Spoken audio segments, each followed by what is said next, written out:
ఈరోజు వైఎస్ఆర్సీపీ పార్టీ నిర్ణయించిన మేరకు నేను పోలీసు అధికారుల సూచన మేరకు కూడా నేను అర్జీ చేయడం జరిగింది.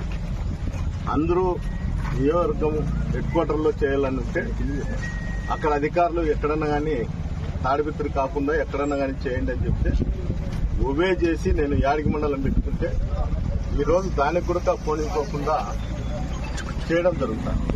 ముఖ్యంగా దీని ఉద్దేశం ఏమంటే వాళ్ళు ఒక స్టేట్మెంట్ ఒక యూట్యూబ్లోనే పెట్టేది. దీనిపైన ఎస్పీ గారు ఆదేశాలతోనే ప్రభాకర్ రెడ్డి నేను చేస్తాను అని చెప్తా. మా మాట కాదని ఎస్పీ ఉద్యోగం కూడా చేయడు.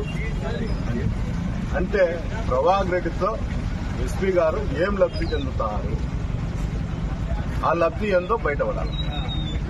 రెండోది, ఎస్పీ గారు హైకోర్టు నుండి ఆర్డర్ తెచ్చుకుంటే నిన్ను తాడిపిత్రి పంపిస్తానని నేను 10 సార్లు ఎస్పీ ఆఫీస్కి పోయింటా.